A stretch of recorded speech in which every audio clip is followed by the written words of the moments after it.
I am a traveling stripper and I want to tell you everything I know about this in case you want to do it too. Although this is not something I would recommend to anyone who hasn't already been dancing for a while. So I literally love travel dancing because I get to go sightsee during the day and then go twerk it up at night. But something that a lot of people don't know is that you don't always break even on these trips, especially if you're just going out as a travel dancer and not a feature performer. So a feature performer will be invited out, and a travel dancer, you kind of just show up. You're like, can I work? Can I audition? And yes, I've traveled to clubs where they've been like, no, you cannot work here. And I'm going to tell you how to avoid that too.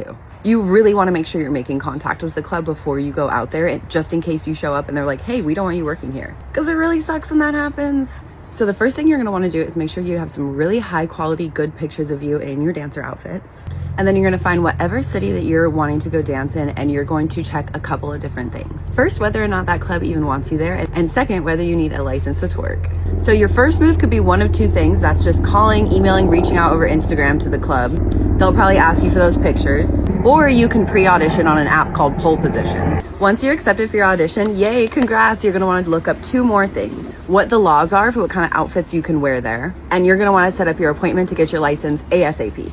Every city and every state has different laws for clubs. So in some places you cannot have the bootay out at all. Some places you have to wear a pasty at all times. Other places you can be full noodle all the time, whenever. And when you show up for that audition, I want you dressed like you're about to go on the hottest date. And I'm just getting straight to the point here. This is the exact skeleton of what I do before I go travel dance.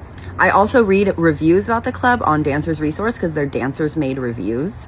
And then I book flights and hotels, or if I'm going out for a feature performance, I make sure the club has my flight and hotel booked for me. If you're going out not as a feature performer, you have to know that most of this is up to you. Safety wise, I try and stay at least 20 minutes away from the club. If you can, travel with a partner. And I'm not even joking, bring like 3 times more work outfits than you think you need, and at least 2 pairs of heels. I also make sure I bring comfort things from home, because when you're on the road travel dancing, things can get really lonely sometimes. It can be easy to feel a little bit depressed, so whatever makes you most comfortable, make sure you bring it along with you. If you can, deposit your money ASAP after your shift. You do not want to be traveling around with this or having it like in your hotel.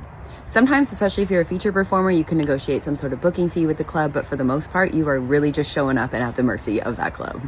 Now, this is not the safest thing in the world, sugar bushes, so as always, keep your head on a swivel and stay safe. My tips for making home you bring home the maximum baggage to while going and travel dancing is making sure you are in that club from the time it opens till the time it closes. Why not maximize the bag if you're there? My next stop for travel dancing is I'm going to be back at the Admiral Theater in Chicago, November 7th. I'm going to be dancing and then also judging a bush contest. So bring your bush on out. And if you don't want to do that, that's okay. Come out, watch me dance. It'll be a good time. Good luck, sugar bushes. Just remember, this is not like super safe. So always keep your head on a swivel, and yeah, good luck.